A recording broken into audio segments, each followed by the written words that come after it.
Mr. Silent Channel. Please like, share and subscribe. Kabanata 711 hanggang 720. Ito ang buhay. 0711. Dean. Nahuli ni Yefan si Dean Lee, ngunit hindi niya hinayaang bumagsak ang matanda sa lupa, ngunit ang matanda ay nakoma na.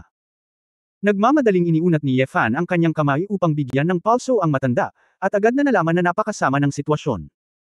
Bagamat hindi siya sigurado kung ano ang sakit, nanghihina na ang katawan ng matanda, at gulo na ang pulso, na hindi isang simpleng sintomas. Bagamat sinasabing palaging tumatanggi si Pangulong Lee na makita siya, sinisisi pa rin ni Yefan ang kanyang sarili, at alam na niya ang tungkol dito at pinilit ang matanda sa ospital. Nagmamadaling binuhat ni Yefan ang matanda pababa ng hagdanan. Ilang tiyahin na nagtatrabaho sa bakuran ang nagulat nang makita nila ang Dean na nakoma, at tinanong kung ano ang nangyayari. Walang oras si Yefan para magpaliwanag, at hiniling sa kanila na pangalagaang mabuti ang mga bata.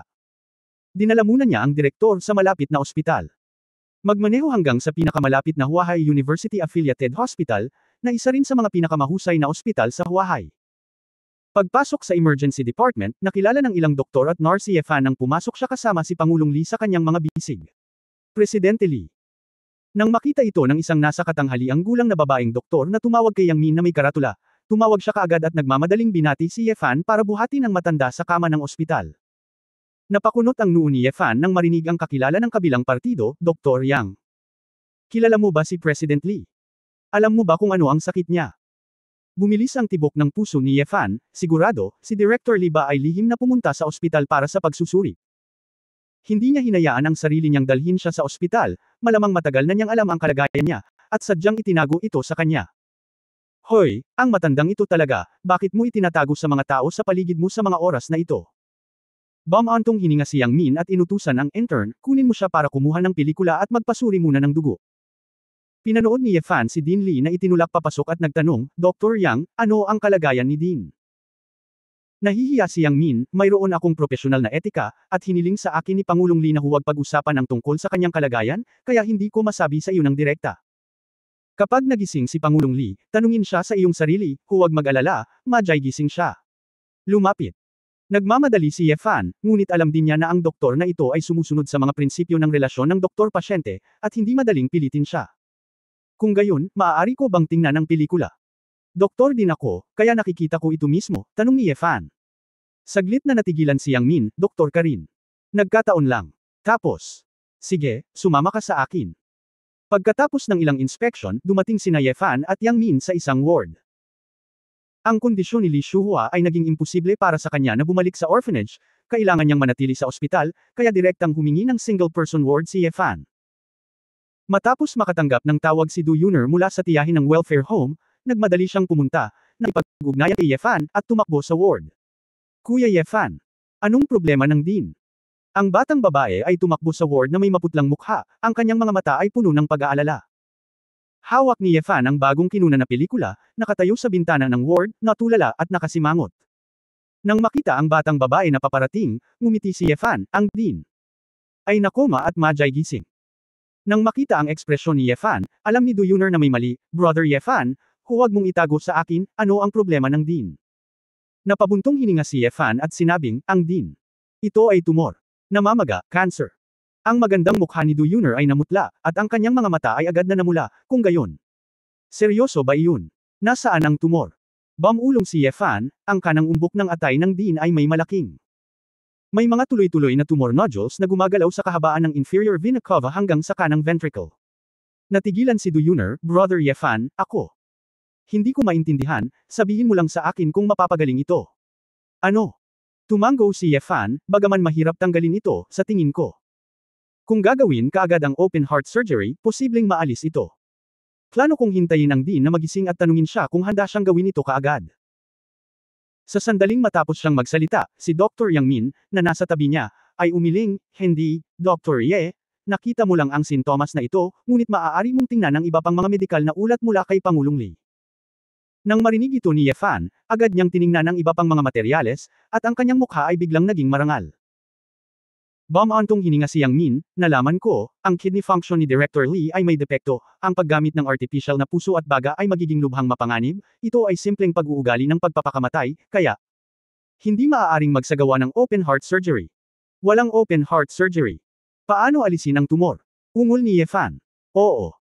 Dahil wala talagang paraan para gawin ang operasyong ito, malamang alam ni President Lee, ang kanyang matandang lalaki, na walang paraan para gawin ito, kaya hindi ko ipaalam sa iyo ang tungkol dito. Ayokong mag-alala ka sa kanya ng masyadong matagal. Pinagsisihan ni Yang Min ang daan. Natigilan si Ye Fan. Alam ng matanda na malapit na siyang mamatay. Hindi na nakinig si Du Yuner, hinawakan niya ang kamay ni Yang Min na may luha sa kanyang mga mata, Doktor. Mag-isip ka ng paraan. Dapat may paraan para mailigtas ang Dean. Gaano man kalaki ang ginastos mo, makakainom ka ng mabisang gamot. Mag-isip ka ng paraan. Walang magawa si Yang Min, ako ay isang doktor, hindi isang immortal, ang tumor na ito ay masyadong malaki para alisin, at si Pangulong Lee ay matanda na at may kakulangan sa bato, kaya ang konserbatibong paggamot ay magbibigay daan sa kanya na mabuhay ng mas matagal. Ito na ang limitasyon ng kung ano ang maaaring gawin. Ang iyong Kuya Ye ay isa ring mahusay na doktor. Nakikita niya ang sakit sa isang sulyap. Kung hindi ka naniniwala, tanungin mo siya, imposible talaga ang operasyong ito. Hindi. Imposible. Oo. Sinugod ni Du Yuner si Ye Fan, niyugyug ang lalaki, Kuya Ye Fan. Kausapin mo ako. Napakahusay mo, dapat may paraan para iligtas ang Dean, tama ba? Nagsimula itong sumakit, at ang kanyang mga mata ay hindi maiwasang magbasa. Hindi pa niya naramdaman ng ganito kawalang kapangyarihan.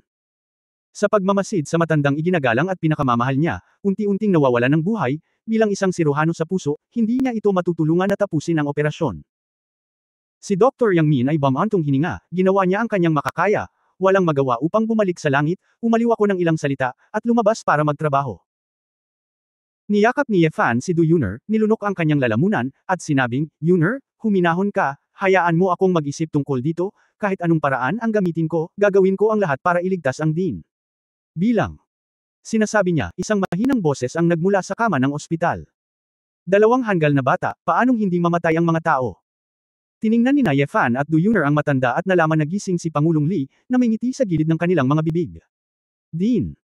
Lumapit si Du Yuner sa gilid ng kama na umiiyak, bakit hindi mo sinabi sa amin, kung alam namin ng mas maaga, baka hindi ito seryoso. Hoy, kung alam ng sino mang nagkasakit ng mas maaga, paano kaya magkakaroon ng napakaraming pagkamatay ng kanser sa mundo, ito ang buhay.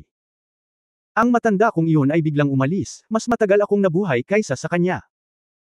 Natatakot ako na ang matanda ay masyadong malungkot doon at gusto ko siyang samahan. Tere, samahan natin siya, hehe, marahang hinaplos ng matanda ang buhok ni Du Yuner at ngumiti ng magiliw. Pero hindi kita nabayaran ng mabuti, gusto kong maging mas mabait sa iyo, para mabuhay ka ng 100 taon, umiiyak na umiiyak si Du Yuner. Bakit ka umiiyak? Tanga, libu-libong anak na ang pinalaki ko, ikaw na ang pinakaanak, sapat ka na. Nakangiting sabi ni Dean Lee. Tumingin si Ye Fan sa matandang lalaki na ngumiti at inaliw si Du Yuner sa kama ng ospital, at ang mga eksena mula sa kanyang pagkabata ay pumasok sa kanyang isipan, at lahat ng ginawa ng matanda para sa kanyang sarili, si Rao ay isang malaking tao, at ang kanyang mga mata ay mainit. Yuner, samahan mo si Dean, lalabas muna ako para magsigarilyo. Naglakad si Ye Fan palabas ng ward, mabilis na naglakad sa koridor, at nakarating sa isang maliit na pavilion sa ospital kung saan walang tao sa ospital. Pagkatapos humigop, sa wakas ay naging matatag. Nag-isip ng malalim si Ye Fan sa loob ng mahabang panahon, sa wakas ay nakapagdesisyon, kinuha ang kanyang mobile phone, at tumawag. Kabanata 0712 Mga donut na donut. 0712. Headquarters ng Splendid Group, sa opisina ng chairman. Tumayo si Su Qingzhou sa gilid ng itim na bilog na palanggana at tiningnan ang maliit na pagong sa loob. Nakahanap si Xiao Momo ng bagong tahanan, at nalaman niyang mas malaki ang lugar, at tuwang-tuwa siyang gumagapang.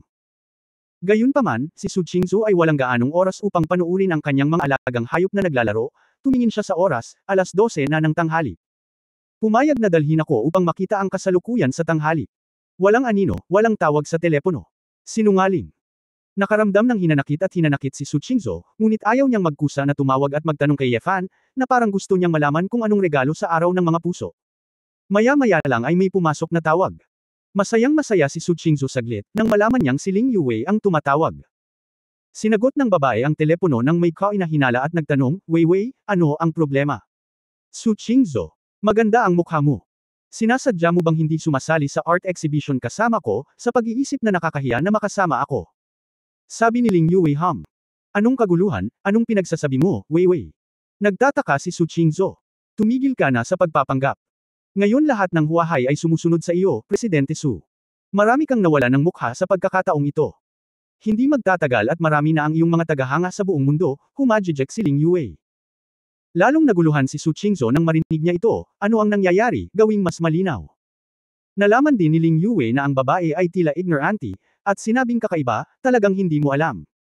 Oh my God! Nagkataon kaya ito? Sa ganitong paraan, magmadali sa art center, at maiintindihan mo pagdating mo. Natarante si Su Qingzhou, ngunit hindi na niya ito makontrol, parang may nangyari, kaya inayos niya ang kanyang mga gamit at lumabas kaagad. Pagpasok pa lang niya sa elevator, nilampasan niya ang dalawang sekretarya, at may espesyal na ngiti, niyuko niya ang kanyang ulo at sinabing, Mr. Su, napakaganda mo. Ano? Natigilan si Su Qingzhou. Bagamat alam niyang maganda siya, walang sinuman sa kumpanya ang nang-ahas na purihin siya ng direkta. Naisip ng dalawang babaeng sekretarya na hindi masaya si Su Qingzhou, kaya mabilis silang humingi ng paumanhin at umalis. Nakaramdam ng hindi maipaliwanag si Su Qingzhou, kaya kinailangan niyang sumakay ng elevator papunta sa parking lot at imaneho ang kanyang pag-ani supercar hanggang sa art center. Pagdating namin sa venue, may mga security guard at bodyguard na nakatayo kung saan-saan, at may mga armadong pulis na nagbabawal sa mga ordinaryong tao na pumasok. Gayunpaman, si Su Qingzhou ay malinaw na hindi isang ordinaryong tao. Sa pagtingin pa lang sa kotseng minamaneho niya at sa serial number plate na nakalagay, ilang security guards ang hindi nang ahas na pigilan siya. Nakaramdam din ng pagkalito si Su Qingzhou, gayunpaman, ganoon din siya nagmaneho papunta sa art center. Dahil sa presensya ng surrealist master na si Paul at ng nangungunang Chinese na pintor ni Xia Guo na si Xu Lingfeng, marami ng media reporter at photographer dito, at sa tulong ng mga internasyonal na reyna tulad ni Ling Yue, bumahaw ang chismis sa media. Sa sandaling lumitaw ang limitadong edisyong supercar ni Su Qingzhou, naakit nito ang atensyon ng maraming media. Walang pagpipilian si Su Qingzhou. Balak niyang lumabas ng sasakyan at tumakbo sa art center sa lalong madaling panahon, pero sinong mag-aakala na paglabas niya ng sasakyan ay bigla siyang mabibigla. Nakita mo ba? Donuts. Idiot. Si Mr. Su iyon ng Jinxu Group. Si Mr. Su ba talaga? Dumalo ako. Bilasan mo. Huwag mong harangan. Bilasan mo. Kumuha ng litrato. Isang grupo ng mga reporter at photographer ang nagsimulang sumugod kay Su Qingzhou na parang nababaliw na sila. Si Su Qingzhou ay natigilan, hindi niya alam kung ano ang nangyayari, at siya ay nakulong na sa isang bilog. Mr. Su. Kailan mo nakilala sina Master Francis at Master Shu? Mr. Su, bakit pinangalanan mo ang iyong trabaho na donuts? Si Su Qingzhou ay hindi maipaliwanag nang marinig niya ito, kailan niya nakilala ang dalawang malalaking pangalan na iyon sa mundo ng sining. At anong uri ng trabaho ang tinatawag na donut? Nang hindi makapaniwala si Su Qingzhou at hindi alam kung ano ang sasabihin, maraming bodyguard ang sumugod sa karamihan at tinulungan si Su Qingzhou na ilayo ang mga reporter. Miss Su, sumama ka sa amin, pinapante kami ni Miss Vivian dito, sabi ng isang hepe ng bodyguard. Naramdaman ni Su Qingzhou na sa wakas ay naligtas na siya, at nagmamadaling tumakbo papunta sa venue, hindi pinansin ang mga tanong ng mga reporter. Pagdating niya sa bulwagan ng art exhibition, si Su Qingzhou ay nakahinga na ng maluwag, ngunit natigilan siya nang iangat niya ang kanyang ulo. Sa gitna ng venue, sa pinakakitang-kitang posisyon, may dalawang painting na may ganap na magkaibang estilo ngunit magkapareho ang tema. Ang dalawang painting na ito ay naglalarawan ng isang babae, sa sandaling yumuko siya ng busog at bumaril ng palaso, ang magandang profile at payat na figure ng babae ay ganap na nahayag. Ang isang surreal oil painting ay malinaw na naglalarawan sa imahe ng babae, na parang ang lahat ng ito ay nangyayari sa harap mismo ng kanyang mga mata, na may isang malakas na visual na epekto. Ang isa pang pagpipinta ng tinta ay naglalarawan ng kaaya-aya at maliksi na katangian ng pamamana ng isang babae, na hindi mapag-aalinlanganan, tulad ng isang diwata na bumababa sa lupa. Ang mga may akda ng dalawang painting na ito ay sina Paul Francis at Xu Lingfeng. Binigyan din nila ang mga painting ng eksaktong parehong pangalan donuts. Natatakot ako, para sa iba, ang dalawang kwadro na ito at ang pangalang ito ay mali lang.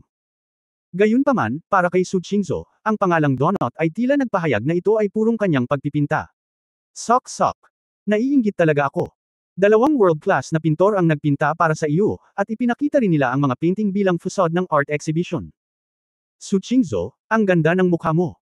Nakasuot ng itim na damit si Ling Yue at maganda ang paglalakad. Lumapit. Sa tabi niya, may isang kalbong puting foreigner at isang lalaking naka-retro gown. Sila ang bida sa art exhibit na ito, dalawang master na pintor. Si Su Qingzhou ay tinawag at nagising na parang panaginip. Hindi niya napigil ang ipikit ang mga mata para siguraduhin hindi siya nagkakamali, pero parang panaginip pa rin. Hindi niya maiwasang magtanong, Mr. Francis, Master Shu, bakit mo? Gustong iguhit ako. Napahiya si Su Qingzhou. Bagamat tiwala siya sa kanyang kagandahan, hindi siya masyadong narcissistic. Hiniling niya sa kanya na ibigay ang mga larawan sa pintor mismo upang gumuhit ng ganoong larawan at ipakita ito sa iba, ngunit hindi niya magawa. Hehe, Miss Su, kontento ka na ba sa trabaho namin? Magalang na tanong ni Paul. Nagtanong din si Shu Lingfeng nang may paggalang, kung hindi ka nasisiyahan, huwag mag-atubiling magbigay ng iyong opinyon. Hindi, wala akong gaanong alam tungkol dito, sa tingin ko lahat kayo ay napakahusay sa pagpinta. Taos-pusong sinabi ni Su Qingzhou, hindi niya akalain na talagang maganda siya sa painting. Oh, then we can rest assured. Kung hindi ka kontento, hindi tayo makakapagpaliwanag kay Mr. Beryl. Nakahinga ng maluwag si Paul. Believe. Si Su Qingzhou ay natigilan sandali, siya ay naguguluhan sandali, at pagkatapos ay naalala niya, hindi ba ito ang gwapong blonde na lalaki sa Inferno? Tinawag siya ni Ye Fan at ng iba pa na isang tamad. Para siyang isang nakakatawang juggler sa isang grupo ng mga demonyo. Gayunpaman, dahil si Ye Fan ay lubhang nasugatan noon, siya ay isang mapagkakatiwalaang karakter pa rin sa mga kritikal na sandali. Isang beses lang nakita ni Su Qingzhou si Belial, ngunit ang lalaking iyon ay medyo nakakatawa, kaya naaalala pa rin niya ang lahat ng sabay-sabay. Si Belial pala ang nagpa-picture sa'yo. Xiaoshu, kilala mo pa ba si Belial? Medyo marami kang kaibigan. Gulat na sabi ni Ling Yue. Kabanata 0713 Mga bunga. 0713. Kilala ni Su Qingzhou si Beryl, ngunit hindi niya alam na mayroon siyang ganoong larawan, lalo pa ang paghiling kay Beryl na maghanap ng magpipintura nito. Malinaw, ito ay malamang na resulta ng pag-amin ni Ye Fan kay Belial. Nagtaka si Su Qingzhou, paano nalaman ni Ling Yue ang tungkol kay Belial, kaya nagtanong siya, oo, kilala mo rin si Belial. Hindi mo ba alam? Sinabi ni Ling Yue bilang isang bagay, si Belial ay nasa iba't ibang bahagi ng bansang Magnesium. Sa mataas na uri ng mga sitwasyon sa lipunan, anuman ang industriya ng entertainment, industriya ng pelikula at telebisyon, negosyante o mundo ng sining, siya ay itinuturing na isang dalubhasa sa lipunan. Anyway, basta masiglang bilog, lalabas siya, although hindi siya artista, businessman, o artista, pero, lahat ng bagay ay makukuha niya. Siya. Kumakanta, sumasayaw, gumuhit, tumugtog ng piano, sumuntok, umiinom, nakikipag-chat sa mga babae, at nagluluto pa ng barbecue para sa iyo. Ang susi ay handa siyang kumuha ng anumang trabaho, hindi nahihiya. Siya ang panesiya sa lipunan. Walang galit kan inuman, kaya tila lahat ng uri ng tao ay kilala niya. May kasabihan sa entertainment industry ng Magnesia, you don't need to know anyone, you only need to know Beryl. What he means is his connections is very broad, and no one dares to underestimate him based on his connections. Parehong ngumiti at tumango sina Paul at Shu Lingfeng, halatang interesado sila kay Belial. May bago ding narinig si Su Qingzhou. Hindi niya inaasahan na sa mga kapatid ni Ye Fan, may iba pang sumikat sa pamamagitan ng pakikihalubilo sa iba't ibang grupo. Mukhang napakamakapangyarihan talaga ni Belial. Kilala mo pa si Xiaoshu. Hindi kaya pumunta ang lalaking ito sa Huahay para mag-party? Sabi ni Ling Yue na may damdamin. Umiling si Su Qingzhou, hindi, si Belial ay kaibigan ni Ye Fan, at nakilala ko siya sa pamamagitan ni Ye Fan. Asawa mo. Hindi ko ini-expect yun kaya pinahanap ng asawa mo si Belial. Yung dalawa nilang amo. Nagulat si Ling Yue. Nakangiting sinabi ni Paul, nang matanggap namin ang mga larawan, walang gaanong oras, ngunit sinabi ni G. Beryl na kailangan itong gawin bago ang eksibisyon. Nagmamadali kaming magpinta buong gabi. Talagang binibigyan mo ng mukha si Belial, sabi ni Ling Yue. Nagkatinginan sina Paul at Shu Lingfeng, napangiti si Shu Lingfeng, Ms. Ling, Mr. Belial, hindi ka lang isang mabuting tao sa komunikasyon. Dapat mong malaman na kung walang tunay na lakas, imposibleng makilala ang napakaraming tao sa napakaraming grupo. Oo, si Miss Ling ay palaging nasa bilog ng pelikula at telebisyon, at hindi masyadong nakikilahok sa ibang mga lupon.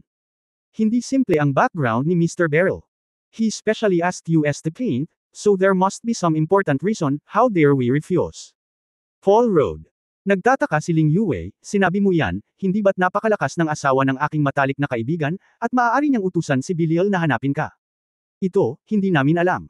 Umiling si Shu Lingfeng at sinabing, ang tungkulin natin ay magpinta ng mabuti, at kahit ang paraan ng pagpapakita ay hindi natin mapagpasyahan. Ito ang default ng organizer. Dalawang donut, sa pinaka-prominenteng posisyon. Matapos itong marinig ni Su Qingzhou, hindi na niya kailangang isipin iyon, alam niyang si Ye Fan ang nagplano nito. Siya ay parehong masaya at mahiyain, at ang regalo sa araw ng mga puso na ibinigay ng lalaking ito sa kanya ay masyadong bongga. Ngayon, ang media ay dapat na nag-uulat nito. Hindi katakataka na kakaiba rin ang tingin sa kanya ng mga tao sa kumpanya. Sa tingin mo ba napaka-narcissistic niya? Mr. Francis, Master Shu, mangyaring itabi ang mga kwadro na gawa at huwag ilagay ang mga ito sa display. Pakiramdam ko ito ay masyadong kakaiba, sabi ni Su Qingzhou. Haha, walang problema, ang painting na ito ay orihinal na pag-aari mo, Miss Su. Noon, isang mayamang negosyante ang nagsabi na gusto niyang gumastos ng $100 milyong para makuha ang dalawang painting na ito, ngunit tinanggihan namin ang mga ito. Hinihintay ka naming pumunta, sabi ni Shu Lingfeng. Pagkatapos ng lahat, ito ay isang bihirang kombinasyon ng dalawang Eastern at Western Masters, at natural na magkakaroon ng mga mayayamang tao na gustong bumili at mangolekta. Hindi maiwasan ni Su Qingzhou na magulat sa presyo ng painting na ito, ngunit para sa kanya, ang kahulugan ng painting na ito ay mas hindi mabibili ng salapi. Gayunpaman, kahit na masaya ako sa aking puso, ang lalaking nagplano ng sorpresang ito ay hindi pa nagpapakita hanggang ngayon. Medyo natarante si Su Qingzhou, hindi niya maiwasang ilabas ang kanyang mobile phone at tinawagan si Ye Fan. Hindi nagtagal, dumating ang telepono. Asawa, may problema ba? Medyo agrabyado na sinabi ni Su Qingzhou, nasaan ka? Nagmamaneho ako, sabi ni Ye Fan. Oh, nakita ko ang painting, sabi ni Su Qingzhou. Bigla itong naalala ni Ye Fan, at galit na sinabi, oh, asawa ko, nakalimutan ko ito sa pagmamadali. Gusto kitang dalhin sa art center para makita ang pagpipinta. Paano ito, gusto mo ba ito? Medyo huli na para sa regalo sa araw ng mga puso. Ngunit ginawa ito noong araw ng mga puso. Well, kaya hinayaan mo silang ipakita ito, nahihiya ako, tingnan mo lang ang bahay, sabi ni Su Qingzhou. Hindi ba ito mas nakaistilong, at ang pares ng mga gawa na ito ay magiging mga class A ko sa hinaharap? Nakangiting sabi ni Ye Fan. Si Su Qingzhou ay matamis sa kanyang puso, ngunit siya rin ay interesado, asawa, bakit ka nagmamadali? Napabuntong hininga si Ye Fan, alam na hindi niya ito may tatago, at sinabing, si Pangulong Li ay may sakit at nasa ospital. Kailangan kong humanap ng paraan para makita kung may paraan para gumaling siya. Nang marinig ito ni Su Qingzhou, agad niyang naunawaan, at hindi na nagalit sa lalaki, at nagmamadaling nagtanong kung saan na ospital si Director Li. Asawa, huwag kang mag-alala, walang mangyayari pansamantala, maaari kang umalis pagkatapos ng trabaho, sabi ni Ye Fan. Wala ka man lang maisip na paraan para pagalingin ang sakit, tiyak na malubha ito, malapit na ako doon, mataimtim na sabi ni Su Qingzhou. Mabuti yan, ngunit tandaan mong dalhin ang pagpipinta, si Paul at Shu Lingfeng ay naglakas loob na humingi sa iyo ng pera, sabihin mo lang sa akin, sabi ni Ye Fan. Hindi mapigilan ni Su Qingzhou na maawa sa dalawang magagaling na pintor na ito, daan-daang milyong mga painting ang talagang ibibigay, ngunit kahit na gusto niyang magbigay ng pera, hindi sila maglalakas loob na tanggapin ito, at tiyak na alam nila ang kahihinatnan ng matapang na tanggapin ito. Sa kabilang banda, pagkatapos ibaba ni Ye Fan ang telepono, pinaandar niya ang kanyang sasakyan at pumasok na lang sa parking lot. Pagkababa ng sasakyan, dumiretso si Ye Fan sa front door, na siyang Cloud Club. Kanina lang nakausap ni Ye Fan si Chu Yunyao sa telepono, at nang malaman niyang nandito ang babae, diretso siyang hinanap. Nang makita ng mga tao sa club si Ye Fan, walang nang ahas na magtanong pa. Diretso na naglakad si Ye Fan sa opisina ni Chu Yunyao at nakita ang babaeng nakaupo doon na nagtatrabaho. Ano ang problema? Pumunta ka sa akin ng nagmamadali, sabi ni Chu Yunyao na may kaunting pag-iingat, masasabi ko sa iyo, kahit na ang pamamaga noong nakaraan ay mas mabuti, ngunit pumunta ako sa aking tiyahin. Wala sa mood si Ye Fan na bigyang pansin. Ang tahasang mga salita ng babae, lumakad patungo sa mesa, inalalayan ang mesa gamit ang dalawang kamay, at mahigpit na sinabi, gusto ko ang teknolohiyang medikal sa gitna ng akses ng lupa, wala akong oras upang maghintay. Natigilan sandali ang ekspresyon ni Chu Yunyao. Pagkaraan ng ilang segundo, kinumpirma niya na hindi nagbibiro ang lalaki, at sinabing, alam mo ba kung ano ang kahihinatnan kung ibibigay ko sa iyo ang impormasyon ng walang pahintulot? Kabanata 0714 Hindi ko magawa. 0714. Maaaring kasuhan ka ng pagtataksil, at maaari akong ituring ni Sia na isang pag-alit na relasyon, sabi ni Ye Fan. Sinabi ni Chu Yunyao, ito ay hindi posible, ito ay tiyak. Hindi ba nakipag-ayos ka na sa mga tuntunin sa Dragon King? Bakit bigla kang ayaw maghintay? Kaya kung maghintay, ngunit hindi makapaghintay si Pangulong Li. Naikuyong ni Ye Fan ang mga kamao. Presidente Li. Saglit na natigilan si Chu Yunyao, ano ang nangyari kay Pangulong Li? Sinabi ni Ye Fan sa babae ang nangyari. Pagkaraang marinig ito ni Chu Yunyao, sumimangot siya at nag-isip ng malalim. Alam kong delikado, ngunit hindi ko maaaring tingnan ang pagkakataon na iligtas si Pangulong Li, ngunit hayaan ang pagkakataong mawala. Ang gusto ko ay hindi ang teknolohiya ng mga armas, ngunit ang mga medikal na kasanayan, mga advanced na medikal na kasanayan upang gamutin at iligtas ang mga tao. Hindi ito para kay Sia Guo. Anumang pagkalugi, ang kasunduan sa pagitan ko at ng Dragon King ay hindi mawawala ng bisa, kunin mo lang muna ang teknolohiya, at pagkatapos ay tulungan silang gawin ang dalawang bagay, sabi ni Ye Fan. Kung gayon, bakit hindi mo kausapin ang Dragon King? Tanong ni Chu Yunyao. Dahil kahit na mahanap mo na ang Dragon King, ang taong makakaunawa sa access ng Earth ay ikaw pa rin, di ba? At saka, paanong ang relasyon ko sa iyo ay malito sa Dragon King? Nakangiting sabi ni Ye Fan. Tumingin si Chu Yunyao sa mga mata ng lalaki na may masalimuot na ekspresyon, ang access ng lupa. Dahil muntik na itong maalis sa Luchun Island, inilagay ito sa Military Research Institute sa kabisera. Bagamat may karapatan akong mag-aral, lahat ng ang resulta ng pananaliksik ay iniuulat lahat sa real-time at sinusubaybayan sa buong proseso. Kapag nalaman nila na ang sinasaliksik ko ay hindi ang aking pinlano, malamang na magdududa sila. Sumimangot si Ye Fan, so. Wala ka rin. The way. Umiling si Chu Yunyao, napakaraming impormasyon sa access ng Earth. Sa tingin ko ayon sa advanced na sibilisasyon sa loob, palaging may paraan para tretuhin si Dean Li. Ngunit gusto kong hanapin ang may katuturang impormasyon at ibigay ito sa iyo. Ay hindi pa natuklasan, sa tingin ko ang posibilidad ay mas mababa sa 1%. Kahit 1% lang. Chance na yan. Sabi ni Ye Fan. Saglit na natigilan si Chu Yunyao, labis na naguguluhan, si Dean Li ay mabait sa iyo, ngunit ikaw at siya ay hindi magkamag-anak. Normal para sa kanya na mamatay mula sa isang tumor sa kanyang edad. Presidente Li, bumagsak sa militar ng estado ng Xia. Sa mata ng isang babae, ang mga iniisip ni Ye Fan ay napakatanga, at hindi niya maintindihan kung bakit kailangan niyang magtrabaho ng gusto laban sa isang matandang babae na hindi kadugo. Huminga ng mahabang buntong hininga si Ye Fan at saka mapait na ngumiti, nakalimutan ko. Hindi mo maiintindihan ang ganitong uri ng emosyon, dapat mong isipin na hindi ako magdadalawang isip na tumayo kasama si Xia Guozhen para sa kapakanan ni Pangulong Li. Ang kabaligtaran ay isang hanggal na hakbang, tama. Hindi ito hanggal, ito ay hanggal, sabi ni Chu Yunyao, sa palagay ko ay hindi ito katumbas ng halaga, kahit na ang aking lolo ay may karamdaman sa wakas, hindi ko ito maaaring nakawin.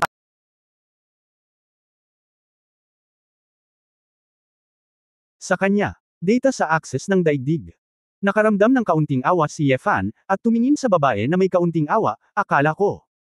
Unti-unting nagbabago ang iyong personality disorder, tila. Masyado akong nag-iisip. Sinisisi mo ba ako? Akala ko ba walang awa ako? Hindi alam ni Chu Yunyao kung bakit, at hindi siya komportable, ngunit hindi niya masabi kung ano ang dahilan. Malinaw na tinatalakay niya ang mga bagay-bagay sa bawat kaso, at maraming bagay sa mundo ang hindi mababago o hindi masusunod ng tao.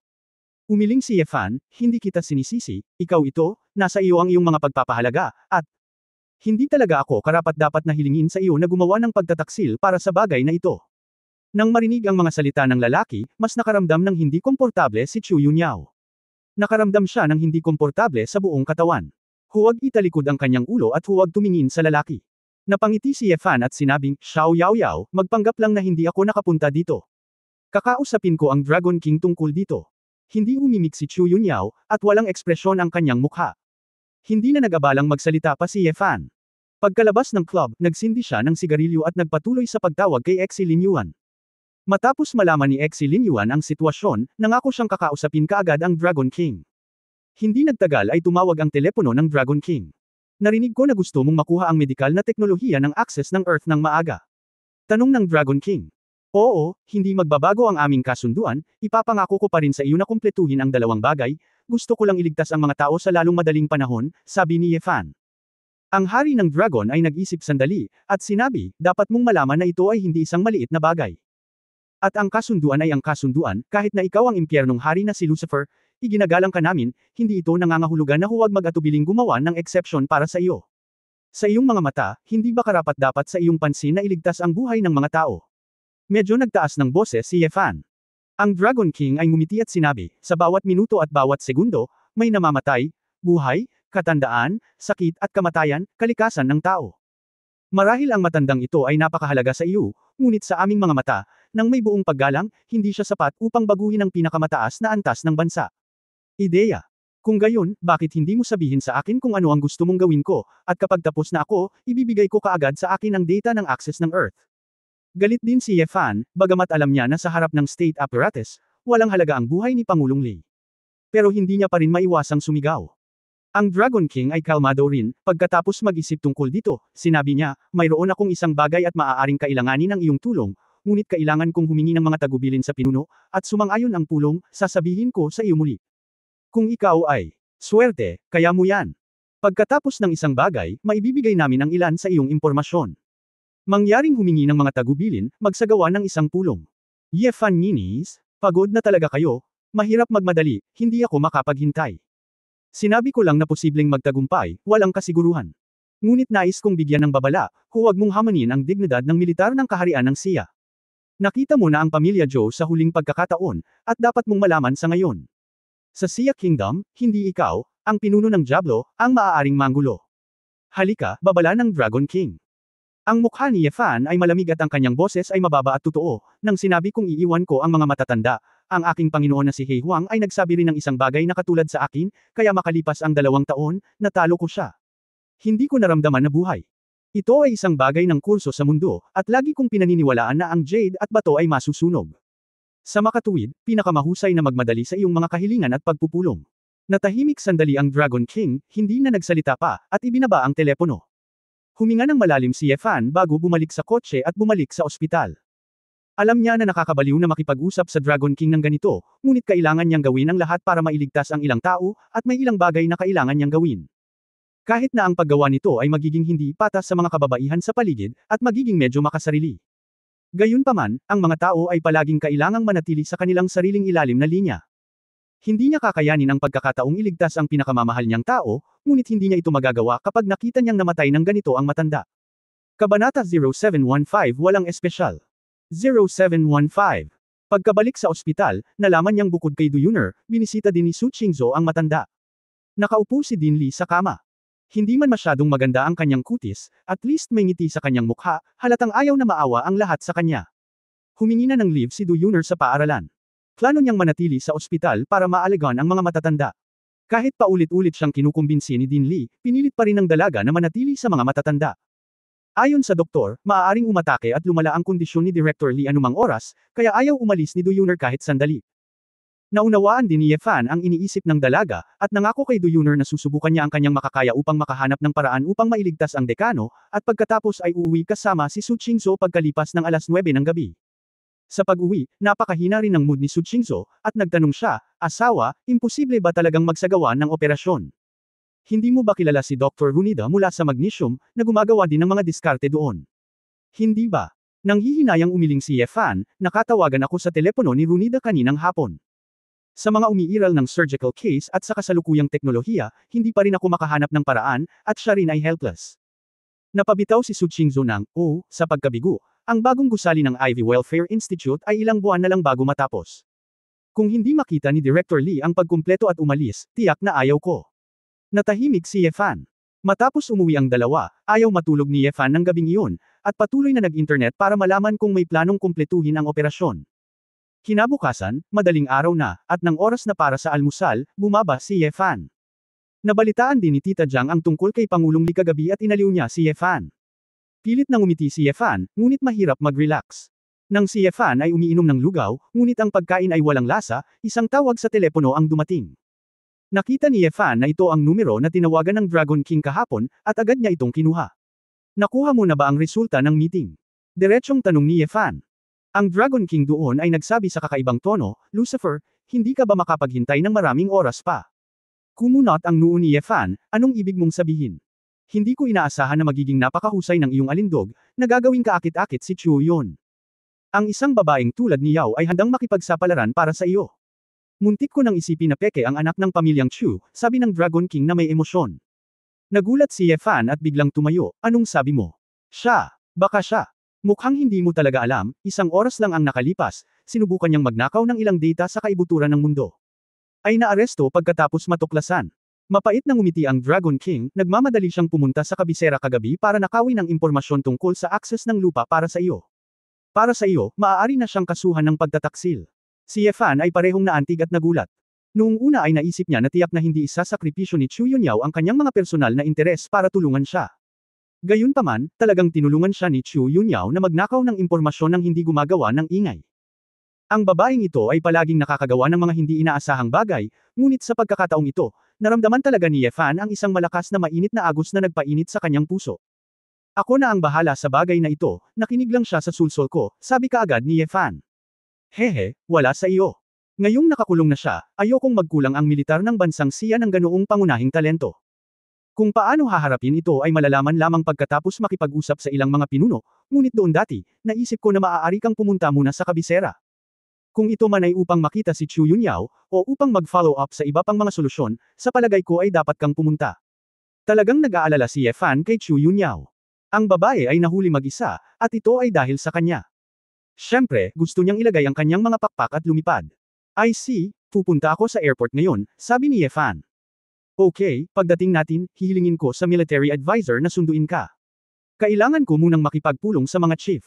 Pagkatapos magsalita ng Dragon King, bigla niyang ibinaba ang telepono. Ang paglipat ni Yefan na nagmamadaling lumabas ay nakita ni Su Qingzhou. Akala ng babae ay may nangyari kay Dean Lee, at nagmamadaling tinanong si Ye Fan kung ano ang nangyari. Hindi alam ni Ye Fan kung gaano katagal bago pumunta sa kabisera, at hindi alam ang mga partikular na pangyayari, kaya ipinaliwanag niya saglit ang pag-aresto kay Chu Yunyao. Matapos itong pakinggan ni Su Qingzhou, ang kanyang ekspresyon ay komplikado at hindi masabi. Noon pa man ay kinasusuklaman niya si Chu Yunyao, ngunit kapag ginawa ni Chu Yunyao ang ganoong bagay, mahirap para sa kanya na magalit muli dito. Alam din ni Su Qingzhou na sa ganoong oras, hindi siya dapat magalit at pigilan ang lalaki, kailangang mag-ingat si Ye Fan, pumunta at bumalik kaagad. Pagkatapos magayos ng kaunti, dumiretso si Ye Fan sa airport, bumili ng pinakamalapit na tiket sa eroplano, at direktang lumipad sa kabisera. Ito ang unang pagbisita ni Ye Fan sa kabisera pagkatapos bumalik sa SIA, ngunit sa kasamaang palad ay wala siya sa mood na tumingin sa paligid. Pagkababa nila sa eroplano, nakatanggap sila ng tawag mula kay Exi Lin Yuan. Nagtagpo silang dalawa at dumiretso sa Beijing Military Region. Sa sasakyan, hindi napigilan ni Exi Lin Yuan ang pagsisisi na sinabi, "Boss, nagmamadali ka na talaga sa pagkakataong ito, hindi na kailangang makipagsapalaran si Director Chu. Kung hindi dahil sa kanyang malaking kahalagahan sa militar, ito ay karaniwang isang krimen ng pagtataksil. Masyadong delikado." Nahiya din si Ye Fan, at mapait na ngumiti, si matandang Exi, tinanggihan niya ako ng harapan, hindi ko inaasahan na siya ay palihim nagagawa ng ganitong bagay ng mag-isa, at nalaman ko lang ngayong umaga. Natigilan si Exi Lin Yuan saglit bago bumantong hininga, hindi ko akalain na si Direk Chu ay may ganoong pagmamahal na side. Nang makapasok ang dalawa sa lugar ng militar, huminto sila sa pintuan ng isang gusaling binabantayan ng husto. Si Chu Yunyao ay pansamantalang nakakulong dito. Bagamat hindi ito selda ng kulungan, pinaghigpitan din ito ang kalayaan at walang pinagkaiba sa isang bilanggo. Dinala ni Exi Lin Yuan si Ye Fan sa pintuan ng isang silid kung saan nakakulong si Chu Yunyao, at sinabing, "Boss, pumasok ka." Tumango si Ye Fan, itinulak ang pinto, at isinara ang pinto. Sa kwarto, may kama, mesa at upuan, at simpleng banyo. Nakaupo si Chu Yunyao sa kama na nakayakap sa kanyang mga tuhod, tulala na nakatingin sa bintana, at napalingon lamang siya nang marinig niya ang tunog ng pagpasok sa pinto. Nang makita ang bahagyang haggard na mukha ng babae, nakaramdam si Ye Fan ng halos sa kanyang puso, ngumisi, lumakad papunta sa kama at umupo. "Xiao Yao Yao, gusto mo bang sorpresahin ako, hindi mo ba naisip na hindi ka maaaring magnakaw ng impormasyon?" Tila hindi natatakot si Chu Yunyao, wala pa rin siyang ekspresyon sa kanyang mukha, at mahinahong sinabi, "Naisip ko lang, kung tutulungan kita sa pagkakataong ito, magkakaroon ka ng malaking pabor sa akin, ngunit hindi ko inaasahan na mabibigo ako." "Hey!" Tumawa si Ye Fan, "Ito ba ang iyong katotohanan?" Natahimik si Chu Yunyao, at pagkaraan ng ilang sandali, sinabi niya, "Masama lang ang pakiramdam ko, walang espesyal." Naghihintay sa babae pagkatapos magsalita, hinayla siya ni Ye Fan sa kanyang mga braso at niyakap siya ng mahigpit. Nang inag ang maselang katawan ni Chu Yunyao, nanlaki ang kanyang magagandang mata, medyo maikli ang kanyang paghinga, at naramdaman niyang may kakaibang umuusbong sa kanyang puso. "Salamat sa lahat ng ginawa mo para sa akin. Hindi ko hahayaang maging bilanggo ang aking babae maliban kung mamatay ako." Pagkatapos ng tame time na sinabi ni Ye Fan, binitawan niya si Chu Yunyao. Sa oras na ito, bumukas ang pinto ng silid, at sinabi ni Exi Lin Yuan, "Boss, bumalik ang Dragon King mula sa meeting, at may sasabihin siya sa iyo." Kabanata 0716 Mahiyain. 0716. Tumayo si Ye Fan, ngumiti kay Chu Yunyao, pagkatapos ay tumalikod at naglakad palabas ng silid. "Huwag hayaang magdusa ang aking babae," sabi ni Ye Fan kay Exi Lin Yuan. Hindi alam ni Exi Lin Yuan kung matatawa o maiiyak, "Huwag kang mag-alala, kaya ko pa ring buksan ang pinto sa likod. Naipaliwanag ko na, maliban sa paghihigpit sa kalayaan, maaari kong subukang gawing mas komportable siya." Pagkatapos ay tumango si Ye Fan nang may kumpiyansa at pumunta sa isang maliit na conference room kung saan naroon ang Dragon King. Ang Dragon King na nakauniporme ng militar ay nakatayo sa harap ng isang mapa, tahimik na nag-iisip tungkol sa isang bagay. Nang makita niyang papasok si Ye Fan, ngumisi siya, "Long time no see, Lucifer, hindi ko inaasahan na makikita ka ulit, magiging ganito. Tawagin mo akong Ye Fan." Sinabi ni Ye Fan ng diretso sa punto, "Nakuha mo ba ang mga resulta ng pulong?" Ngumiti si Dragon King at sinabing, "Mukhang wala kang oras para sabihin sa akin ang kahit ano." "Well, sasabihin ko lang." Itinuro ng Dragon King ang mapa, isang bulubundukin sa hilaga ng Xia Kingdom.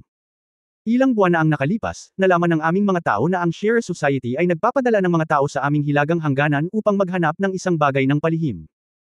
Hindi kami nagpanik, gusto naming makita ang kanilang mga tiyak na layunin, hanggang noong nakaraang linggo, napagtanto namin na mayroon silang isang sekreto. Magdala ng ilang malalaking tool sa paghuhukay at pumasok sa mga bundok sa lugar na ito. Si Share ay gugugol ng maraming pagsisikap upang makapasok sa bundok na ito, sa palagay namin ay malaki ang posibilidad na naghahanap siya ng isang bagay na mahalaga. Ang pangkat ng mga piling ahente na may likas na lakas na ipinadala namin noon ay hindi pa dumarating. Sa bulubunduking ito, ang lahat ng komunikasyon ay naputol ng hindi maipaliwanag, at wala sa kanila ang bumalik. Sa makatuwid, inutusan kami ng mataas na antas na pumasok sa bulubunduking ito ngayong linggo, alamin ang tunay na layunin ng Share Society, at talunin at pigilan sila. Huling beses mong ibalik ang balita at sabihin sa amin na ang likod ng Share Society ay malamang na may kaugnayan sa White Queen na si Sylvia Summerit ng matandang pinuno, at si Sylvia na ngayon ang chairman ng Set Association, at siya ay mas makapangyarihan. Mataas na timbang. Kung ang Share Club ay talagang nauugnay sa mga lumang pinuno, nangangahulugan ito na ang background ay hindi maarok. Ang aming mga pangkalahatang ahente at mga sundalo ay mga kanya na kumpe lamang kapag sila ay pumasok, at ang malalaking sandata ay mahirap maging tumpak sa gayong mataas na kabundukan. Ang epekto ng suntok. Narinig ito ni Yefan at karaniwang naunawaan ang kahulugan ng Dragon King, at sinabing, gusto mo bang tulungan kitang tingnan? Tumango ang Dragon King, tama, kung tutusin, ang dugo ng mga inapo ng kaharian ng siya ay dumadaloy sa iyong katawan, at hindi mo dapat gugustuhin na makita na ang isang organisasyong tulad ni Shire ay uunlad ng maayos. Walang problema sa aksyong ito, ngunit nais kong tiyakin na kung tutuperin ko ang aking mga responsibilidad, mapapawalang sala si Chu Yunyao, at makukuha ko ang teknolohiyang medikal ng akses ng lupa. Sabi ni Yefan. Kinaikit ng Dragon King ang kanyang mga mata, kung susundin mo ang aming kahilingan, masisiguro kong magiging maayos si Chu Yunyao, ngunit hindi ko magagarantiya ang teknolohiya ng access ng Earth. Dahil hindi ko pa alam, anong uri ng pagbabalik ang makukuha natin para sa pagkilos na ito. Napag-alitan si Yefan sa kanyang puso, ang mga matatandang ito ay handang ibigay ang data sa access ng Earth kung makakuha lamang sila ng mga benepisyo. Gayunpaman, ngayon ay dinadala niya ang bigat ng pagtiyak na para sa kaligtasan ni Chu Yunyao, kailangan muna niyang pumayag. May problema ba? Iniunat ng Dragon King ang kanyang kamay. Napabuntong hininga si Yefan, inabot at niyugyug ito sa Dragon King, gusto ko lang ng mabilisang solusyon. Tumango ang Dragon King na may kasiyahan, naghihintay na ang helicopter sa labas at dadalhin ka sa malapit na airport ng militar. Pagdating ng oras, diretso kaming lilipad sa coordinate destination. Lumabas si Yefan sa pinto. Nang lalabas na sana siya, may naalala siya at nagtanong, may kasama pa ba ako? Siyempre, ang babaeng Phoenix ay kikilos kasama mo, at darating din ang tagapayo ng militar. Siya ang commander mula sa harapan. Kung iba ang commander, malamang hindi mo ito bibilhin, nakangiting sabi ng Dragon King. Itinaas ni Yefan ang kanyang kilay at sinabing, ikaw pa rin ito ay talagang sulit. Dahil ang Shire Club ay maaaring may kaugnayan sa White Queen, ito ay magiging isang dobleng seguro na hayaan ang dalawa sa inyong dalawang maalamat na powerhouse na magkasama, hindi ba? Sabi ni Dragon King. May katuturan si Yefan kapag naiisip niya ito. Bagamat sa tingin niya ay hindi talaga lilito ang White Queen, napakasama ng background ng Shire Society.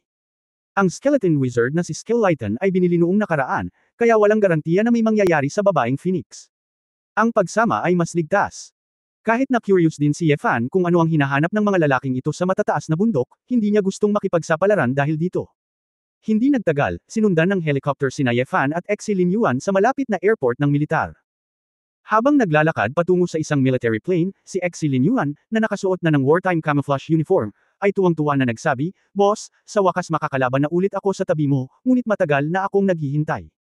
Nagkunwaring naiinis si Yefan at nagsabi, ikaw, ang iyong paglilinang ay lumago lamang.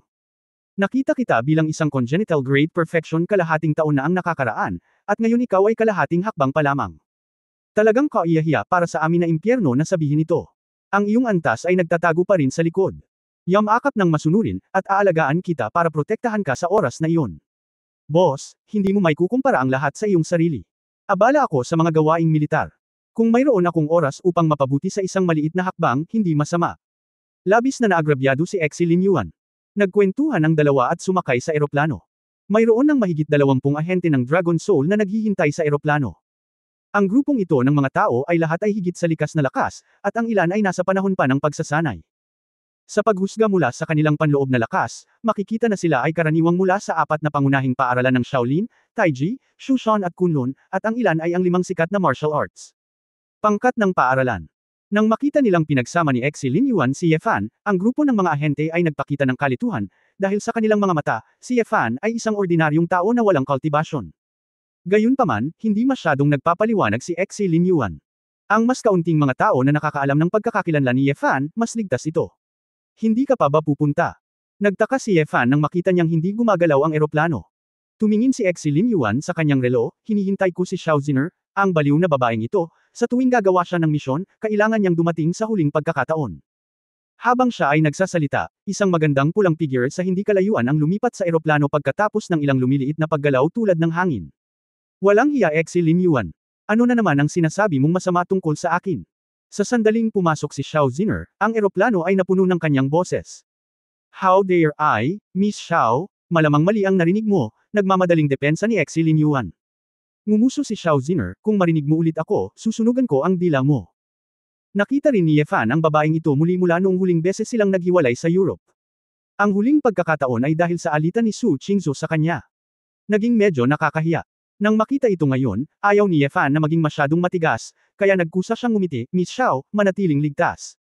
Matagal na siyang nakita ni Xiao Ziner, ngunit nang marinig niyang binati siya ni Ye Fan, medyo kakaiba ang ekspresyon ni Xiao Ziner, tila siya ay medyo naiilang at nahihiya. Bakit ka nandito? Namula ang mukha ni Xiao Ziner. Tiningnan ni Ye Fan ang hitsura ng babae at nakaramdam siya ng hindi maipaliwanag. Parang wala siyang ginawa sa kanya. Bakit parang may kakaiba siyang relasyon sa dalawa? Mukhang hindi pa nakita ng isang grupo ng mga ahente ang introvert na anak ni Xiao Ziner, lahat sila ay kakaiba. Napansin din ni Exi Lin Yuan ang isang kakaiba, ngunit hindi siya masyadong nagsalita, at mabilis na sinabi, Miss Xiao, ipapaliwanag ko sa iyo mamaya, mag-alis muna tayo. Kabanata 0717 na susunog na bundok. Ang 0717. Ang eroplano ay dumiretso sa kalangitan, at sa normal na bilis, maaabot nito ang paunang natukoy na mga coordinate sa loob ng halos isang oras. Ginagawa ni Exi Lin Yuan ang trabaho ng pag-uutos, at pagkarating sa destinasyon, nilinaw ang dibisyon ng paggawa.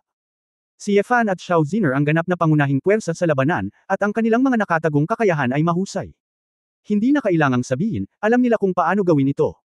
Ang lihim na lugar ng pagtitipon ng Shearer Society ay ang intersection ng mga bundok na nababalutan ng nyebe at ang talampas, kung saan ang lupain ay matarik at ang mga taluktok ay tumataas sa mga ulap, na masasabing isang walang tao. Sa ganoong lugar, ang pinakamaliit na tanda ng aktibidad ng tao ay hindi mapapalaki ng walang katapusan.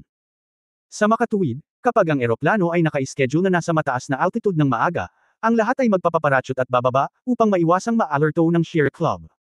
Habang nasa biyahe, magkatapat na nakaupo sina Ye Fan at Xiao Ziner. Natagpuan ni Ye Fan na si Xiao Ziner ay hindi nang ahas na tumingin ng diretsyo sa kanyang mga mata, hindi siya nang ahas na salubungin ang kanyang mga mata, tila nahihiya siya nang makita siya.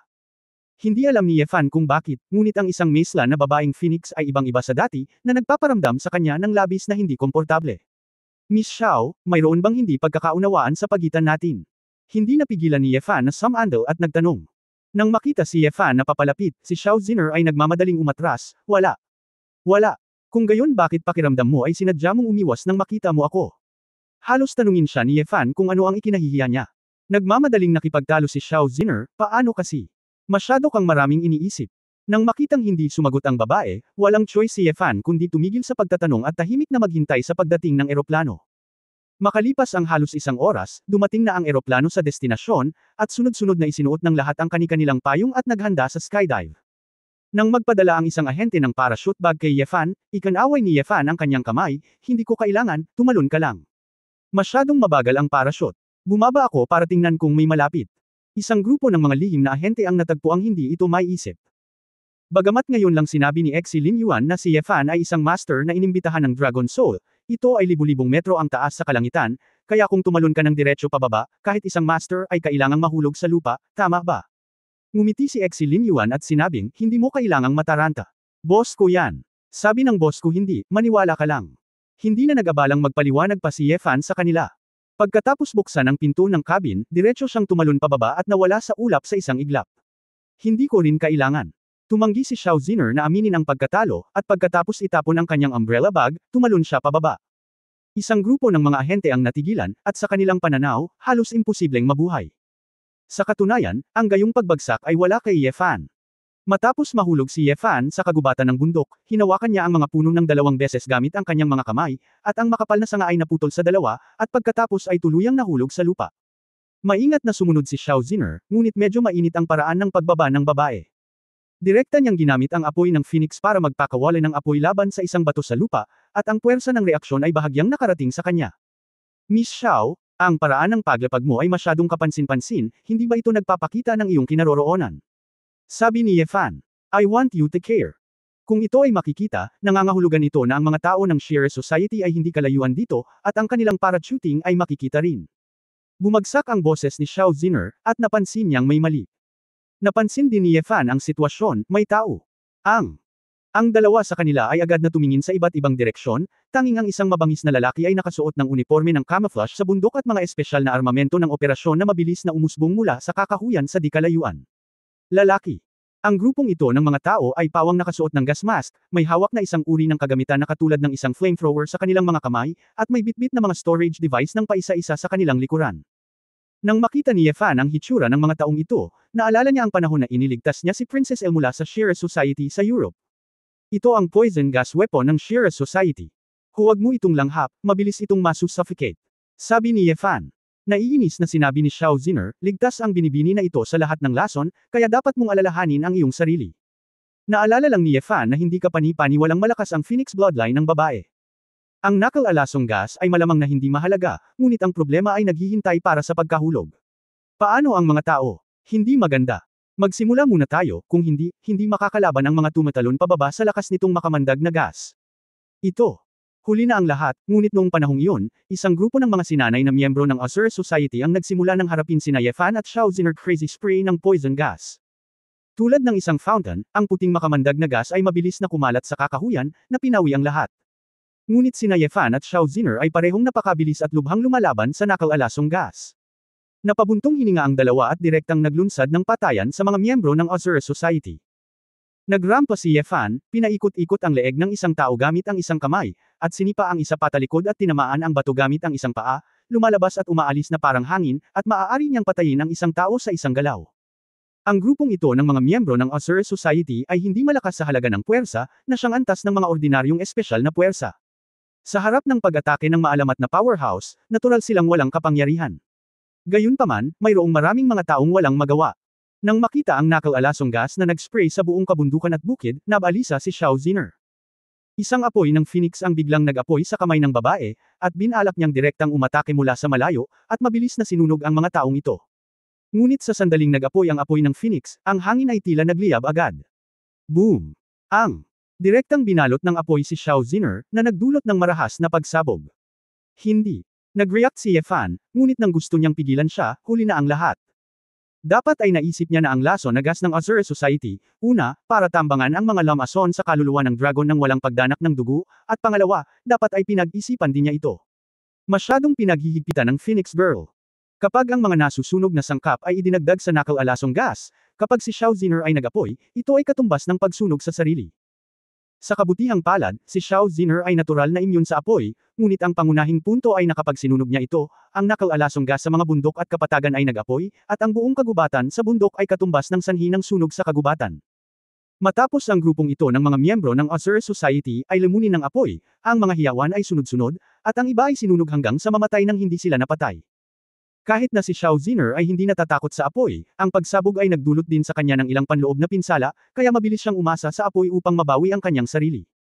Nang bumalik sa katinuan ng babae at hinanap ang figure ni Yefan, nalaman niyang tumalo na si Yefan sa tuktok ng matayog na puno na 30 o 40 metro ang taas. Paano naging ganito? Tumalon si Xiao Ziner sa isa pang malaking puno at tumingin sa ibaba, nagninangas ang apoy, at ilang burol ang nasunog na. Mapait na ngumiti si Yefan, dapat noon pa lang ay alam na ng Shearer Society na mahahanap ng Dragon Soul ang lugar na ito. Tinambangan na nila sila. Alam na maaaring dumating ang iyong Phoenix Girl, ang knuckle-alasong gas ay naging isang nasusunog na gas. Ano ang dapat kong gawin ngayon? May dagat ng apoy dito. Kahit na tayong dalawa ay makalaban, ang iba ay magpaparachute pababa. Labis na sinisi ni Xiao Ziner ang sarili. Hindi siya masyadong nag-expect, gusto lang niya ng mabilisang solusyon. Sa pagkakataong ito, may apoy kung saan-saan, at kapag bumaba na ang grupo ng mga skydiver, tiyak na masusunog sila hanggang sa mamatay. Kabanata 0718 Tiankeng 0718, huwag kang mag-alala, base sa karanasan ni Lao Exi, dapat may kamay siya. Pinindot ni Yefan ang communication device na ginamit ng Dragon Soul na siya. Suot niya, at sinabing, Lao Exi, nagparachute ka na ba? Halika sa tugon ni Exi Linyuan, hindi ako tumalon, boss, tumalon ka para makita ang sitwasyon, bakit ako nagmamadali? Umiikot pa rin ang eroplano. Ngumiti si Yefan, alam kong magnanakaw ka, may ambush dito, nagkaroon ng sunog, maaari mong piliin muli ang skydiving point. Hindi, boss, diretso kami sa likurang base. Ikaw lang at ang babaeng Phoenix ang maaaring magsagawa ng operasyong ito. Kailangan namin ng suporta bago direktang pumasok. At ang apoy sa kagubatan ay dapat mapatay sa lalong madaling panahon. Isaalang-alang ang isyu ng pag-aari ng estado, sabi ni Xi Lin Yuan. Saglit na natigilan si Ye Fan, nag-isip sandali, at pagkatapos ay sinabing may kagaanan, tama, pagkatapos ay atris ka lang, diretso na tayo sa target. Matapos putulin ang komunikasyon, kakaibang sinabi ni Xiao Ziner, si Xi Lin Yuan at ang iba pa ay hindi darating. Walang kwenta ang pagdating, dahil binantayan ka na ng kabilang partido, ibig sabihin ay mayroon silang sapat na kumpiyansa para gawin ang trabaho nila dito laban sa babaeng Phoenix mo. Kung umabot sa ganoong level ang lakas ng kalaban, gawin mo. Sa tingin mo makatutulong para sa mga ahente mula sa body refinement realm at sa innate realm na makapasok dito. Ito ay, mas mabuting maghintay at tingnan kung ano ang mangyayari. Kung hindi, sayang lang ang buhay, sabi ni Ye Fan. Naunawaan ni Xiao Ziner, at agad na sinabi ng may pang-aalipusta, hindi ako naniniwala na ang isang Azura ay magkakaroon ng ganoong kasanayan, tingnan ang isang masunog ang isa. Walang magawang ngumiti si Ye Fan, hinahangaan ang pumutok na tiwala sa sarili ng babaeng ito, Terra na, 5 kilometro pa ang layo natin sa mga coordinate. Dahil sa apoy sa lupa, nakatiis si Ye Fan, ngunit ayaw niyang masunog ng hubot-hubad, kaya mabilis siyang tumalon sa tuktok ng puno at umalis sa lugar kung saan makapal ang apoy. Sa bilis ng 2 tao, 5 o 6 na minuto lang ang kailangan para tumawid sa layo na 5 kilometro, kahit na ito ay isang espesyal na lupain. Nang walang grupo ng mga hindsight, mas malayang kumilos ang dalawa. Matapos tumawid sa isang bangin sa isang hanay ng bundok, isang mataas na dalesdis ang lumitaw sa harap nito, at ang ambon ng bundok ay natatakpan ng ambon, tulad ng isang fairyland. Ang ikinagulat ni Ye Fan at Xiao Ziner ay may malaking sky pit sa mataas na dalesdis. Ito ay tila isang natural na nabuong Tiankeng. Ito ay higit sa 100 metro ang lapad at napakalalim. Maaari mong makita ang mga hibla ng puting ambon na umaalon at kumukurot. Ito ay malinaw na isang natural na hitsura na sanhi ng pagkakaiba sa temperatura. Kung hindi dahil sa kanilang dalawa na pumunta dito para hanapin ang Azure Society, naakit sana sila sa magandang tanawin na ito at tumigil para panoorin ito. Bakit walang tao? Hindi ba ito ang mga coordinate na nakita ng satellite? Si Xiao Ziner ay tumingin sa paligid na may pagkalito. Amoy dugo ito. Naramdaman ni Ye Fan na may mali, at pagkatapos, matalas ang mata, nalaman niyang may ilang bangkay sa damuhan sa unahan. Mabilis na tumakbo si Ye Fan para tingnan. Kaagad, nakita niya na ang mga ito ay mga bangkay ng ilang miyembro ng Azure Society, bawat isa sa kanila ay nagkaroon ng isang kaunos-lunos na kamatayan, at sila ay lubhang kakaiba, na parabang sila ay mga mummified na bangkay na pinatuyo ng dugo. Pagkatapos ng maingat na paghahanap, nakita kong may mga bangkay sa lahat ng dako, may mga 30 o 40, at maaaring marami pa, ngunit maaaring mahulog lamang ito sa hukay ng langit. Sino ang pumatay sa mga taong ito? Sumimangot si Xiao Ziner, nakaramdam ng sakit saglit. Dugo, ungol ni Ye Fan. Ano? Natigilan si Xiao Ziner, bakit nandito ang Blood Clan? Posible kayang ang Shearer Society ay konektado sa Dark Council.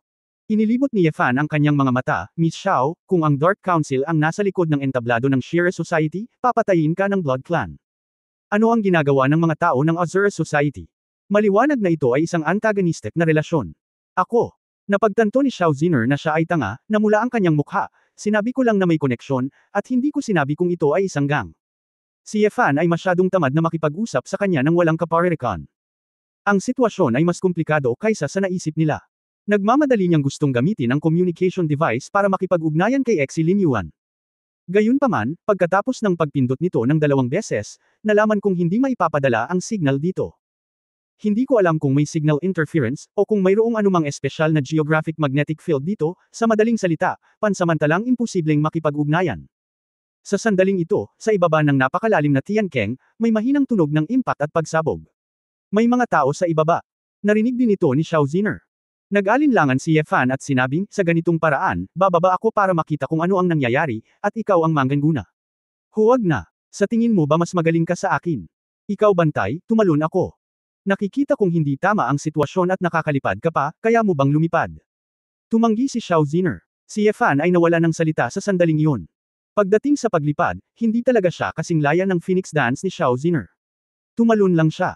Gayunpaman, kulang pa rin ang karanasan sa pakikipaglaban ni Xiao Ziner, at hindi mapakali si Ye Fan.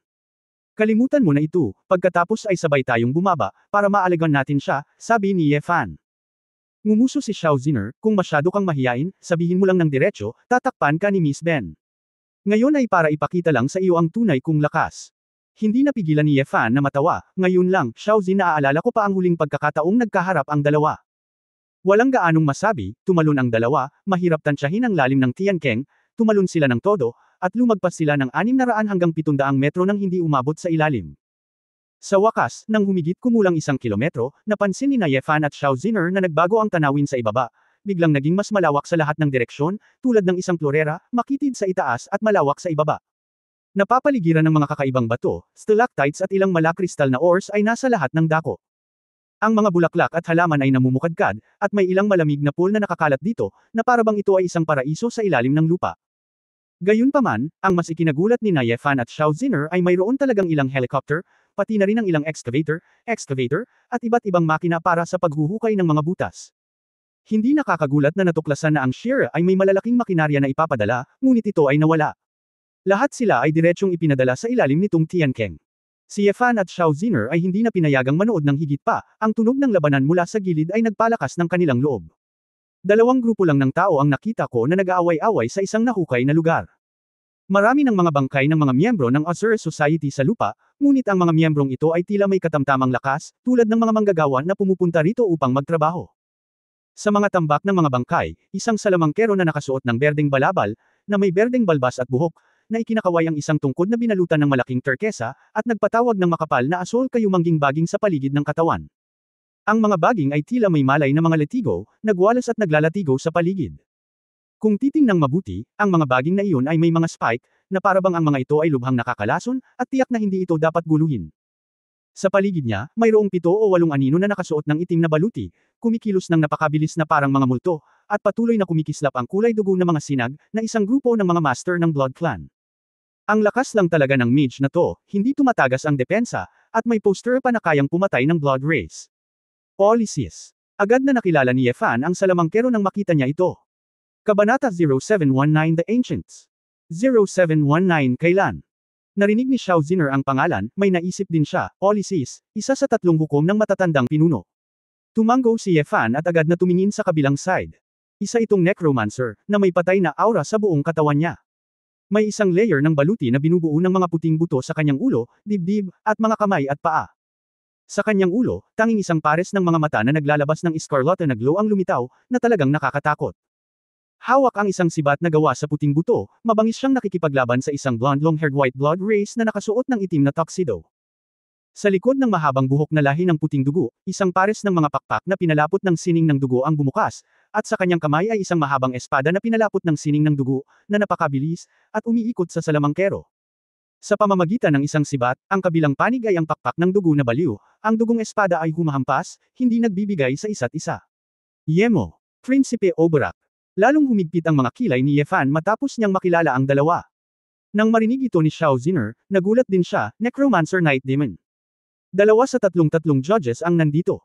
Andito rin ang Blood Prince, so ito ba ang digmaan sa pagitan ng mga matandang pinuno at ng Dark Council? Ang pinakamataas na pinuno ng tagapamahala ng araw ay likas na siyang pinuno, at sa ilalim ng pinuno, mayroong 3 hukom. Bilang karagdagan sa pagtulong sa mga Dominator, ang mga hukom ay mayroon ding responsibilidad sa paghatol kung tatanggap ng mga bagong miyembro. Sa pangkalahatan, 2 hukom ang papayag ang sumali pagkatapos maipasa ang pagsusuri. Siyempre, bilang namumuno, sapat na ang pagkakaroon ng 1-vote veto sa pagpasok ng mga bagong miyembro. Gayunpaman, ang mga maaaring maging hukom ay karaniwang mga senior at makapangyarihang karakter sa mga matatanda, kaya ang mga Dominator ay magtitiwala din sa kanila at hindi masyadong makikialam sa mga desisyon ng 3 mga hukom. Bagaman sa labas ng mundo, ang mga namumuno ay ang pinakasikat, ngunit sa loob ng mga matatanda, kadalasan ang mga may hawak ng tunay na kapangyarihan ay talagang 3 hukom, na katumbas ng 3 pangkalahatang figure ng tagapag-alaga.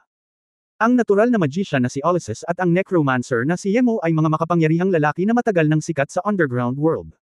Bagamat maraming kabataan ang hindi alam ang kanilang mga pangalan, kilala sila ni Xiao Ziner mula sa Dragon Soul. Nang pumasok si Yefan sa mga matatanda, siya ay bata pa. Noon, ang dalawang ito ay mga kandidato para sa mga hukom, at ngayon ay halos 10 taon na silang mga hukom. Gayunpaman, sa isang pangkat ng mga piling lahi ng dugo, si Prinsipe Oberak, na nakipaglaban sa kanilang dalawa, ay hindi dapat maliitin. Bagamat nasa labas ang Blood Clan, higit sa lahat ang maalamat na powerhouse na si Prince Sebastian, ngunit ang bilang ng mga prinsipe sa loob ng Blood Clan ay palaging lihim. Ang Oberak na ito ay isa sa kanila, at ang kanyang lakas ay tiyak na wala sa ilalim ni Sebastian. Kung hindi pa masyadong nakipag-usap si Yefan sa Dark Council noon, hindi niya makikilala ang amo nitong Blood Clan. Hindi katakataka na ang iba ay patay na. Si Prinsipe Oberak ay nagdala ng ganoong grupo ng mga elite upang patayin sila, upang ang 2 hukom na ito ay makalaban, biglang sabi ni Yefan. Pero ano ang ipinaglalaban nila dito? Wala akong nakitang espesyal dito. Tumingin si Xiao Ziner sa paligid. Kahit na ito ay napakalawak, maaari siyang makakuha ng pangkalahatang ideya. Hindi rin alam iyon ni Ye Fan, kaya dumiretso siya sa dalawang grupo ng mga taong namimili. Sa katunayan, napansin din ni Prinsipe Oberic at ng dalawang hukom ang hitsura ni Ye Fan at Xiao Ziner, ngunit nag-aaway sila, kaya't wala silang oras para magtanong. Lucifer. Dumating ka sa tamang panahon, makipagsanib puwersa sa haring ito ngayon, at patayin ang dalawang matandang kaaway mo. Malakas na sabi ni Oberic. Ang kulay dugong mga mata ni Yemo ay sumulyap kay Ye Fan, Lucifer. Tapos na ang banal na digmaan. Gusto mo pa bang makihalubilo sa mga mabahong paniki na ito at lumaban sa ating mga matatanda? Haha. Yemo, Ulysses, kayong mga matatandang pinuno, lihim na bumuo ng isang organisasyon tulad ng Sheer Society, at nakuha ito ng lahat at pinatay ito. Sarkastikong sabi ni Oberic. Hindi nagmamadali si Ye Fan at sinabing, kagagaling lang namin ng babaeng Phoenix dito. Ano ang nangyari dito, Prinsipe, paano mo nalaman na kikilos si Sheer dito, at bakit ka naparito para harangin ito? Malakas itong narinig ni Prinsipe Oberic. Sa isang utos, isang grupo ng mga elite ng lahi ng dugo ang direktang nag-withdraw ng kanilang mga tropa at umatras. Ang labanan ay biglang natapos, at ang dalawang panig ay muling nagharap. Lucifer, dahil naparito ka para lumahok sa usapin dito, dapat ay nakipagtulungan ka sa Dragon Soul, kaya hindi ba dapat ang kalaban mo ay ang Sheer Society? Malinaw kung masasabi sa iyo na ang ating Dark Council ay may matibay na ebidensya, ang Sheer Society. Mayroong hindi mapaghihiwalay na relasyon sa mga lumang pinuno, sila ay isang grupo. Kung tungkol sa layunin ng kanilang pagpunta rito, ito ay para sa isang kayamanan mula sa sinaunang panahon ng iyong Sia Kingdom, kung ano ito, hindi namin alam. Natural na umaasa si Oberic na sumali si Ye Fan sa kanilang kampo, kaya nagkaroon siya ng pasensya na magpaliwanag. Treasure, hindi mo maintindihan kung bakit ka nag-aaway ng ganito. Nag-alinlangan si Xiao Ziner. Ngumisi si Oberic sa kanyang gwapong mukha at sinabing, Phoenix Girl, ito ay isang utos mula sa Antediluvian. Dapat nating itigil ang mga aksyon ng Azure Society, para hindi na natin kailangang intindihin, kailangan lang nating i-execute. Antediluvian. Nagulat ako, sa wakas ay natanto ko ang kaseryosohan ng bagay na ito. Hindi gaanong alam ni Xiao Ziner ang tungkol sa Blood Clan, at nagtaka, ano iyon? Antediluvian, ang sinaunang angkan ng dugo, ay ang hari sa itaas ng prinsipe, ang apo ng ninunong angkan ng dugo na si Cain, iyon ay, ang 13 angkan ng dugo. Ang mga ninuno din ang pinakamakapangyarihang henerasyon ng lahi ng dugo. Sila ang lumikha ng karamihan sa mga pamamaraan ng dugo. Ang madilim na konseho ay maaaring tumayo ng libu-libong taon. Ang banal na korte ng hari at mga bansa at organisasyon sa lahat ng edad ay humanga sa madilim na konseho. Hindi tiyak kung nabubuhay pa ang 13 sinaunang dugong hari.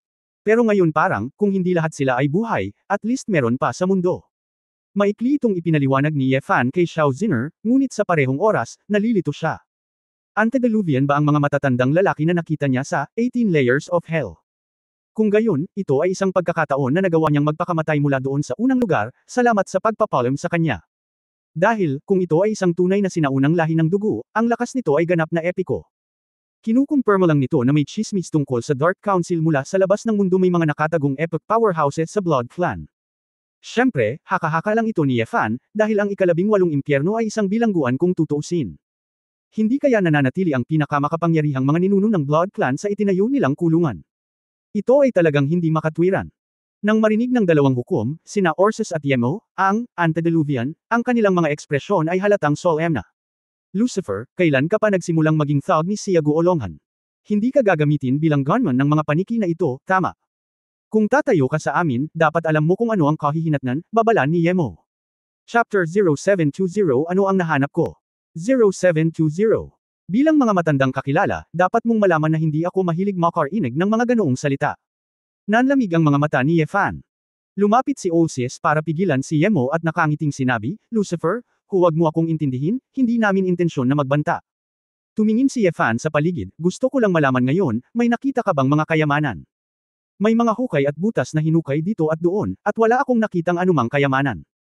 Ang layunin ni Ye Fan sa pagpunta dito ay para hadlangan ang mga aksyon ng Sheer Society. Dahil nandito ang Sheer Society para maghanap ng kayamanan, ayos lang hanggat hindi nila ito mahanap. Ano ang pinakikinggan mo sa mga mabahong paniki na ito na nagsasalita ng walang kaparikan? Tayo ay mga matatanda, paano ito magiging Sheer Society? Nandito tayo para maghanap lang ng ilang gamot para makabalik tayo at makapag-aral ng mga magic potion, hindi para makahanap ng anumang kayamanan. Makapal na sabi ni Yemo. Sabi ng boses. Hindi napigilan ni Yefan ang matawa, ito ang unang pagkakataon na narinig ko na ang iyong mga salamangkero ay gumagamit na ngayon ng mga excavator upang maghukay ng mga panggamot na materyales, at masyadong hindi makatwiran na magdala ng ganoong grupo ng mga lalaki na malinaw na kabilang sa Osiris Society. Paano mo malalaman na ang mga taong ito ay mula sa Shearer Society? Nagtataka si Ulysses. Nagkibit balikat si Yefan, pasensya na, ang dalawang judge, marami na akong nakipag-deal sa Shearer Club noong nakaraang taon, pero malamang mataas at makapangyarihan kayong dalawa, hindi niyo alam. Sandaling natahimik sina Ulysses at Yemo, alam nilang hindi na sila makakapagtalo pa. Lucifer, nakikita mo, wala silang salita, tulungan mo ang haring ito at patayin sila. Pagmamalaki ni Oberach. Agad namang bumawi si Yemo, Lucifer, naisip mo na, sa tingin mo ba ay pupunta ang maitim na nilalang na ito sa Sia Kingdom para tulungan ang Dragon Soul ng walang dahilan? Nandito lang sila para mangagaw ng mga kayamanan. Dahil naglagay sila ng mga especially iya sa atin. Malalaman na nandito tayo at subukang magkaroon ng Oriole sa likod. May pagdududa si Yefan. Sa kanyang opinyon, ang angkan ng dugo ay palaging hinahabol ang aktwal na pagbabalik. Kung talagang pumupunta lang sila para pigilan ang Shearer Society, talagang hindi na kailangang pumunta ng personal. Sabihin sa kaluluwa ng dragon ang balita, at ang kaluluwa ng dragon ay natural na magpapadala ng isang tao. Darating. Dahil ipinadala ng Dark Council si Prince Oberach at isang grupo ng mga makapangyarihang elite para tahimik na pumasok dito, dapat may plano ito. Sa ganitong paraan, kinailangang harapin ni Yefan at Xiao Ziner ang dalawang grupo ng mga tao, ni isa sa kanila ay hindi mapagkakatiwalaan. Nang makaramdam ng pananakit ng ulo si Yefan, si Xiao Ziner sa gilid ay humakbang na at nagsabi, wala akong pakialam kung para saan ka naririto, ito ang teritoryo ng Sia Kingdom, at nilabag mo ang batas sa paghuhukay dito ng walang pahintulot. Ang batas ng ating Sia Kingdom. Papatayin ni Shearer ang mga tao ng ating Dragon Soul, at lahat kayo ay mapaparusahan. Tungkol naman sa Dark Council mo, you better get out now, otherwise, dito ka na lang, at walang gustong umalis. Sumabog ang ulo ni Yefan nang marinig niya ang mga salita ng babaeng ito, kahit na ang totoo, ngunit hindi ito maaaring maging diretsyo. Ngayon ay tama na, lumubog ang mukha ng dalawang hukom at ni Prinsipe Oberach. Ang laking tono. Lucifer, may ideya ka ba sa babaeng Phoenix? Tanong ni Prinsipe Oberach. Bagamat hindi makapagsalita si Yefan tungkol sa mga kaalyado sa Dark Council, medyo pala kaibigan pa rin siya. Prinsipe, dahil wala kang balak na makakuha ng anumang mga benepisyo, kung gayon maaari nating pigilan ang Osiris Society. Maaari ka nang umalis, ang babaeng Phoenix ay may mas maayos na ugali, walang ibang kahulugan, ngumiti si Yefan. Natawa si Oberach at sinabing, kapag nagsanib puwersa ang dalawang maalamat na powerhouse, natural na hindi ako mawawalan ng mukha. Orihinal na nais na tulungan ka at patayin ang dalawang mapagkunwari na mga lalaki, ngunit dahil hindi mo kailangan ng tulong, kami ay outres, upang hindi maunawaan bilang isang pagsasabuatan. Ito ay ipinasa sa iyo, Lucifer, Phoenix Girl, magkakaroon ng hinaharap. Sa sandaling bumagsak ang boses, talagang nagbigay ng utos si Oberach, at ang isang grupo ng mga elite ng angkan ng dugo ay naglabas ng mga pakpak ng dugo sa likod nila, ikanaway ang kanilang mga pakpak, at mabilis na umalis sa Tianqing. Gayunpaman, kahit na akayin ni Oberach ang mga tao palayo, hindi nang ahas si Yefan na baliwalain ito. Ang mga nakatataas na miyembro ng Blood Clan ay pawang mga mapanlinlang na tao, at mahirap igarantya na sila ay papatay ng carbine. Nang makita ito, alam ng dalawang salamangkero, sina Ulysses at Yemo, na walang paraan para umatras. Mga makamandag na baging. Ikanaway ni Ulysses ang berdeng staff sa kanyang kamay, at ang kanyang mahiwagang kapangyarihan ay biglang lumundag, at isang dosenang makapal na baging na naglalabas ng lason ay tumubo mula sa lupa, kinuha ang limbs at leeg ni Yefan at Xiao Ziner. Nakita ang bone cage. Sabay-sabay na kumilos si Yemo, isang malaking kamay na natatakpan ng mga puting buto ang sumampal sa lupa, at sa paligid ni Yefan at Xiao Ziner, 12-12 ng matutulis na puting buto na puno ng mga spike ang lumitaw. Karaniwang kailangang pakilyusan ng magic ang mga elemento sa hangin sa pamamagitan ng pag-awit at pakikipagtulungan sa sariling espiritual na kapangyarihan ng mage upang makamit ang epekto ng pagpapalaya. Gayunpaman, kung mas mataas ang paglilinang ng salamangkero, mas malakas ang espiritual na kapangyarihan, at maraming mga spell ang maaaring ibigay kaagad ng hindi umaawit. Mabilis na nag-react sina Yefan at Xiao Ziner, at sa sandaling may naramdaman silang kakaiba sa ilalim ng lupa, nagsimula silang umiwas, iniiwasan ang mga baging at bone spurs, ngunit mahirap paikliin kaagad ang distansya ng labanan. Ang mga bulok at makamandag na baging ay parang matitipunong makamandag na ahas, umiikot at umiikot sa pagitan ng mga bone spurs, na naglulunsad ng isang agresibong pag-atake sa dalawa. Patuloy na gumagalaw si Yemo, at biglang naglabas ng sunod-sunod na bone spear arrow, naghihintay ng pagkakataong umatake. Napuno agad ng makamandag na gas ang eksena. Bilang isang spellcaster, magiging maayos si Ulysses, at si Yemo ay isang necromancer at hindi maapektuhan ng lason. Ang mga spell ng dalawang judge ay nag-complement sa isa't isa. Pabalik-balik si Yefan, sinusuntok at sinisipa, binabasag ang isang tumpok ng bone spurs at baging, ngunit nalaman niyang patuloy na lumalabas ang mga bagong baging, na talagang nakakalito.